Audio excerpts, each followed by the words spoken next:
this one because it's very exacting. And this one.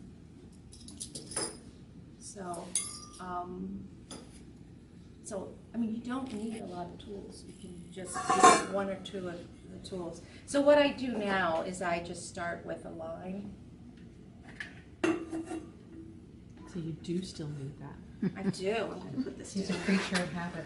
No. I feel like a tuba player or something. So, and here's these, and I'm not really worried. I don't care if I mess it up a little bit. You can see, you know, I've got lines on it and stuff. I just take a rib and get rid of my throwing lines because I tried carving with throwing lines, and it just bumps too much. Yeah. So basically, all I do is just start here and make a line. And I like to make two. There's no rhyme or reason to it. And I kind of swirl them in and out, so you can see. And then, and it looks very disjointed at first. And I do my Zentangle thing where I kind of divide I love thirds. If you'll notice when I do things, I do thirds. Like I went and bought flowers the other day, and so I bought a hydrangea and some of that pink stuff that Colleen probably knows what it is, and some of that green ball stuff. So I bought. You're like me. That's what I see how that is. I don't know The the white names things, the of it purple either. things, and the green things. Yeah. So you know, and it's like I like three, and if you notice my signature, it's it came. See.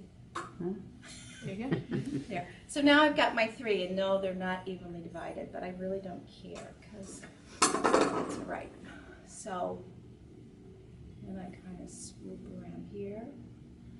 And this I do just mostly for fun. I do carving for fun. So if I don't talk, it's because I so many.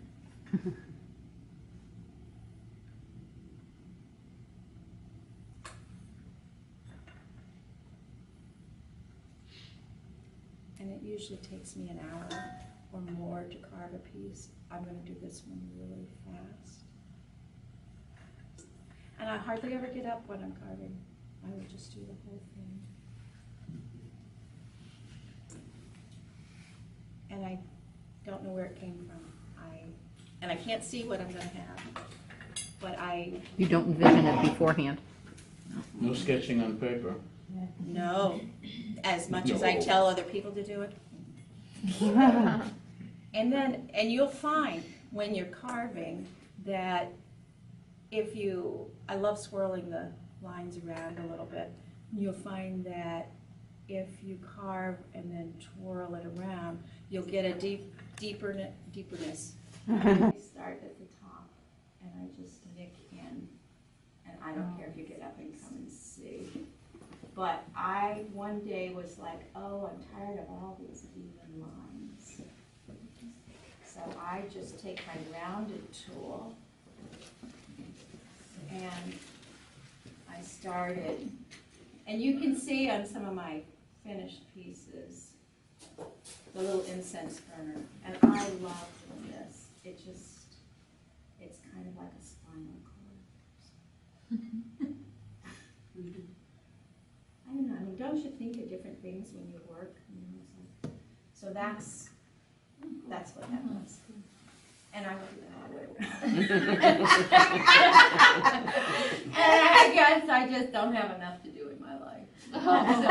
So, no, I mean, this is when I get like, forget that there's lunch, forget that there's floors to be mopped. Forget it on earthenware and cone 5/6. Stephanie uses on her, And carvings. on her carvings. Yeah. And I just take, I have 550 dry that I can put in water, put in a blender, and then I sieve it through a 80 mesh screen.